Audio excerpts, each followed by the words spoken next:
Assalamualaikum everyone. So let's start the topic Internet of Things IoT. So basically this is the plan of presentation. आज हमने इसमें ये points cover करने हैं कि IoT क्या होता है, इसकी वर्किंग फिनोमेना क्या होता है और देन उसके बाद इसका करंट स्टेटस क्या है, फ्यूचर के अंदर इसके क्या प्रोस्पेक्टस हैं, इसका पोटेंशियल क्या है, एप्लीकेशंस इसकी क्या है और देन हम ऑब्वियसली कोई आप यूँ समझ लें कि कोई भी एक टेक्नोलॉजी है तो उसके प्रोज एंड कॉन्स होते हैं, ठीक है? तो हमने पॉजिटिव उसकी डिस्कस कर ली, देन हम आएंगे कि टेक्नोलॉजिकल चैलेंजेस उसके क्या हैं और फिर क्रिटिसिजम्स एंड कंट्रोवर्सीज। बेसिकली ये डिफरेंट जो यूजर्स होते हैं उनके रिस्पॉन्सेज को मद्देनज़र रख के कंट्रोवर्सी बनती है और क्रिटिसिज्म आप यूँ कह सकते हैं कि रिसर्चर्स की क्रिटिसिज्म क्या है इसमें है।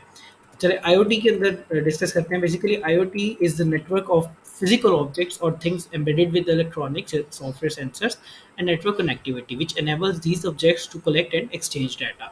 तो बेसिकली IoT के अंदर थिंग्स के अंदर ना जो टर्म थिंग्स है, थिंग्स में आपकी जितनी भी एम्बेडेड सिस्टम्स होते हैं, फॉर एग्जांपल आर्डिनो है। आर्डिनो एक एम्बेडेड सिस्टम है, एक चिप उसमें एम्बेड हुई होती है जिसके थ्रू आप सारे फंक्शंस परफॉर्म कर रहे होते हैं बाय यूजिंग सम आईडी। और इसके अलावा रास्पबेरी पाई की एग्जांपल है, ठीक है? वो भी आप एआई के जो आपने मतलब आर्टिफिशियल इंटेलिजेंस के प्रोजेक्ट्स बनाने होते हैं उसमें अक्सर बंदे यूज़ करते हैं इस चीज़ को।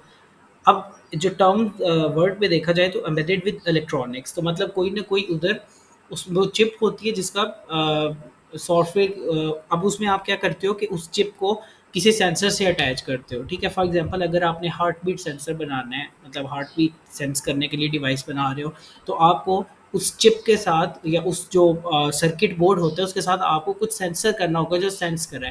फॉर एग्जांपल आपने फायर डिटेक्शन बनाना है तो आपने कुछ ऐसा सेंसर लेना है जो कि फायर डिटेक्ट कर रहा होगा, ठीक है? और एंड नेटवर्क कनेक्टिविटी इसमें ये है कि जो ओवरऑल आपका सारा सिनेरियो है वो इंटरलिंक्ड है डिफरेंट चैनल से, उस चीज़ को किस तरह अटेन करना है, ठीक है? ये जो टर्म्स हैं ये सारी बना के इनका पर्पस क्या होता है, डाटा को एक्सचेंज करना और कलेक्ट करना, ठीक है? हिस्ट्री आप देख लें, हिस्ट्री के अंदर बेसिकली ये 1999 में एमआईटी जो रिसर्च वहाँ पे की गई ऑटो आईडी सेंटर पे। और इसके बाद अगर मेन कॉन्सेप्ट देखें तो आरएफआईडीज़ हैं जो कि बहुत एक अब देखा जाए तो एक ओल्ड कॉन्सेप्ट है जो कि रेडियो फ्रिक्वेंसी आइडेंटिफिकेशन। बेसिकली ये फ्रिक्वेंसी को आप मैच करते हैं और उसके अकॉर्डिंग आप जो है वो डिटेक्शंस या करते होते थे, ठीक है? Beside using RFID the tagging of these thing may be achieve through such technologies near field communication, ठीक है? बारकोड का कॉन्सेप्ट बहुत सिंपल है कि डाटा को इनकोड करके बारकोड्स में मतलब स्ट्रेट लाइंस के अंदर जो है वो स्टोर किया जाता था और देन उसको स्पेशल सॉफ्टवेयर्स या जो बारकोड रीडर्स होते हैं मैग्नेटिक इंक करेक्टर्स के लिए भी उनसे मतलब स्कैनिंग होती है इसकी और स्कैन करके ये उसकी डिटेल्स बताता है। अब इसको रिप्लेस किया क्यूआर कोड्स ने। क्यूआर कोड्स क्या होते हैं? क्यूआर कोड्स आप कोई भी प्रोडक्ट लें उसके ऊपर एम्बेड किए गए होते हैं, उसकी जो एक लगी होती है मतलब बैक साइड पे देख लें या फ्रंट पे कहीं पे भी क्यूआर कोड होता है, ठीक है? क्यूआर कोड का क्या पर्पस होता है कि इसको जो प्रोडक्ट है उसके बारे में जो इसकी बेसिक इन्फॉर्मेशन है, जो आप यूँ कह सकते हैं कि जो इसकी कॉन्फिडेंशियल इन्फॉर्मेशन है वो पड़ी होती है। अब वर्किंग कैसे है, आईओटी वर्क कैसे करता है? बेसिकली ये हमारे पास कुछ मेन कैपेबिलिटीज़ हैं जो कि एक आईओटी वर्क करे तो ये उसका प्रिंसिपल में आता है। कम्युनिकेशन एंड कॉपरेशन, इसमें अब ये है कि जितने भी डिवाइसेस आपस में कनेक्ट हुई हुई हैं या जो भी एक आपने मॉडल प्रिपेयर किया हुआ है उसके अंदर कम्युनिकेशन किस तरह हो रही है, मतलब कि किस तरह डाटा एक डिवाइस फॉर एग्जांपल एक चिप है आपके पास, एक सेंसर है और उसको प्रोग्राम आपने किया हुआ है लैपटॉप से, ठीक है? कनेक्ट आप लैपटॉप से कर रहे हैं या किसी और सुपर कंप्यूटर से कर रहे हैं, तो इसके अंदर जो कम्युनिकेशन का चैनल है वो किस तरह होगा, ठीक है? और किस तरह डाटा गिव एंड टेक उसकी होगी। एड्रेसेबिलिटी, एड्रेसेबिलिटी में यूनिक जो है ना कि फॉर एग्जांपल एक टाइम पे मल्टीपल डिवाइसेस ने सेम डाटा एक्सेस करने का कहा है, तो यूनिकली किस चीज़ को कौन सी डिवाइस को मतलब एड्रेस करना है, ये एड्रेसेबिलिटी में आता है। आइडेंटिफिकेशन, बेसिकली आइडेंटिफायर से मतलब टर्म निकली। आइडेंटिफायर जितने भी जो एंटिटीज़ हैं एक वो मॉडल की वो आइडेंटिफिकेशन में आती हैं। सेंसिंग, बेसिकली इनपुट लेने के लिए हम कहते हैं कि फॉर एग्जांपल कोई चीज़ सेंस कर रहा है, ठीक है, जिस तरह थर्मोमीटर है तो वो टेम्परेचर सेंसिंग डिवाइस है, मतलब टेम्परेचर को सेंस करता है। अब इसमें एक्चुएशंस, अब सेंसिंग में ना रिसेप्टर्स भी होते हैं और एक्चुएटर्स होते हैं। एक्चुएटर बेसिकली जो एक्शंस परफॉर्म करते हैं उनको एक्चुएटर्स कहते हैं। फॉर एग्जांपल एक रोबोट के हैंड्स जो बनाए होते हैं वो एक्चुएटर्स हैं, ठीक है।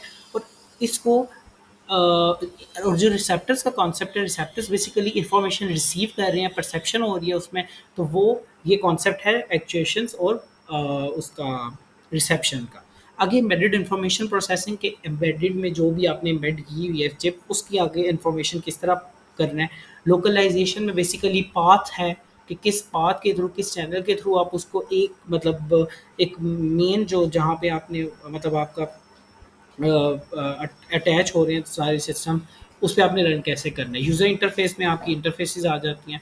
अब हाउ IoT वर्क्स, RFID में क्या होता है, सिर्फ सिंपल आप ट्रैकिंग करते हो, मतलब वो जो इसके अंदर फ्रिक्वेंसी को देखा जाता है, मॉड्यूलेशन होती है और वो डीमॉड्यूलेशन सारा एम्पलीफिकेशंस, उसके बाद सेंसर्स आते हैं। सेंसर्स का काम होता है कलेक्शन ऑफ डाटा और उसको प्रोसेस किस तरह करना है। स्मार्ट टेक्नोलॉजी में बेसिकली नेटवर्क के अंदर कोई अगर इशू आ गया, नेटवर्क कोलैप्स कर गया या कोई नेटवर्क के इशू है तो उसके लिए यूज होता है। Then nano technology makes smaller the things and have ability to connect and interact. Basically इसमें यह है कि आप पहले देखें, एनिएक यूनिवेक से स्टार्ट हुआ था, बहुत सुपर कंप्यूटर से एक एक मतलब पूरे रूम जितने थे, ठीक है। और उनकी जो मेमोरी कैपेसिटी थी या उनके जो कंप्यूटेशनल पावर थी बहुत कम थी।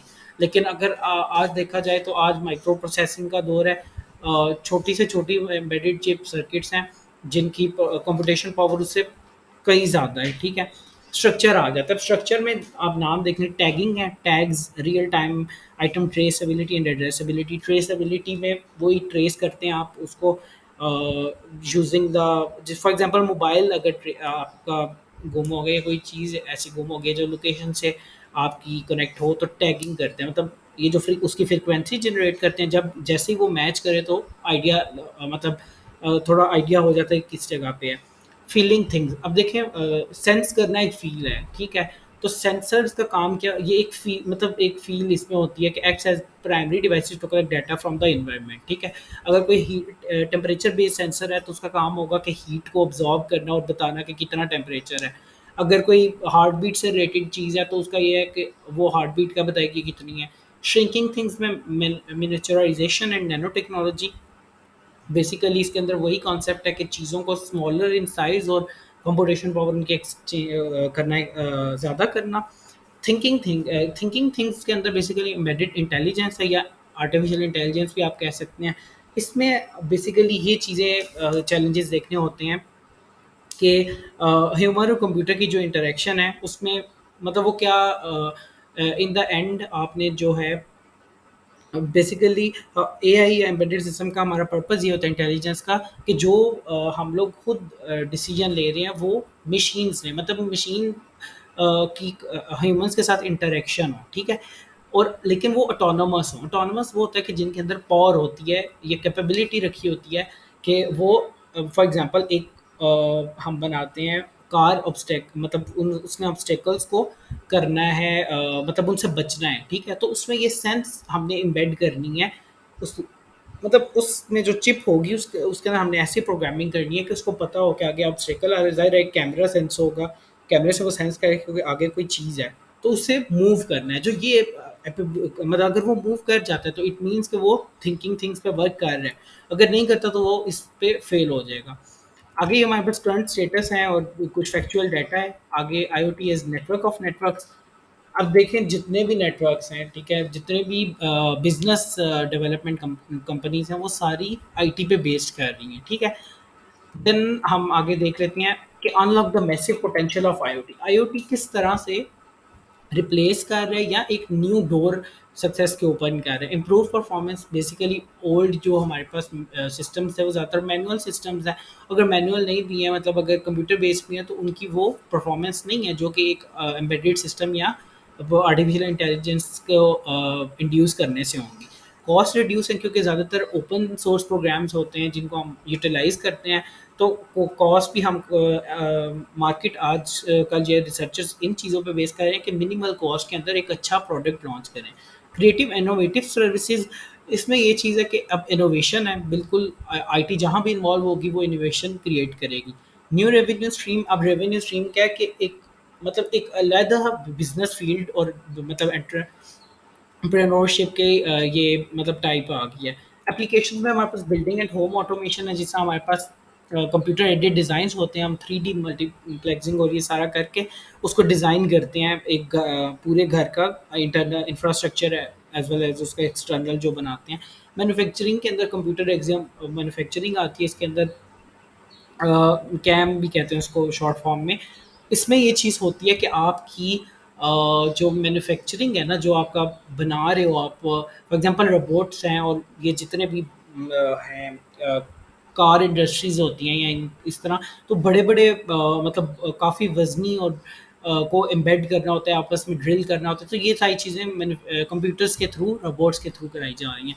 Medical and health care system में एजुकेटेड सिस्टम्स होते हैं डिफरेंट, जो कि पूरे पेशेंट्स की डिटेल, पूरे जो हॉस्पिटल एक वार्ड है उसके जितने भी मतलब हैं उनकी रिकॉर्ड कीपिंग हो रही होती है। इसके अलावा आप देख लें कि जितने भी ये एंडोस्कोपी है, ये एम्बेडेड सिस्टम की ही एक फर्दर टाइप है। अब मीडिया के अंदर आप देख लें ऑगमेंटेड रियलिटी है और वर्चुअल रियलिटी है, कि आप मीडिया में भी मतलब आपने 3D 9D और मल्टी मतलब डायमेंशनल आपने उसको बना के एक आर्टिफिशियल और सिमुलेटेड जो है ना वो एनवायरनमेंट क्रिएट किया। अब एनवायरमेंटल में मॉनिटरिंग में आपकी क्लाइमेट चेंजेस और इन सारी चीज़ों को मतलब आता है। और ट्रांसपोर्टेशन भी ई टिकट है जिस तरह, देन अगर चलान हो गया तो ई चलान, और ये सारी चीज़ें ट्रांसपोर्टेशन में है।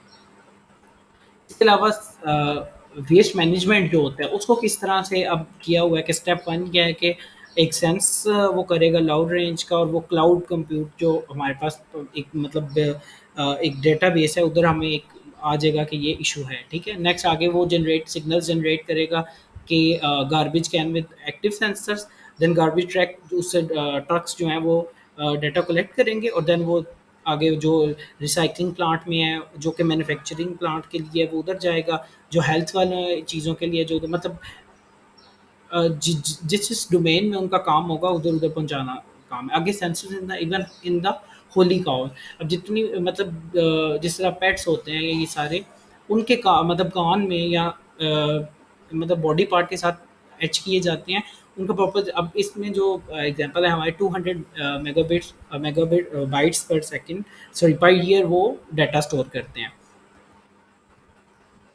अब इसमें जो मेन चीज़ है वो है टेक्नोलॉजिकल चैलेंजेस। अब ऑब्वियसली एक आईओटी की एक मतलब कोई भी टेक्नोलॉजी है वो जब आती है तो उसके बहुत सारे पॉजिटिव इम्पैक्ट्स होते हैं, लेकिन while working on the domain we have its technical challenges as well.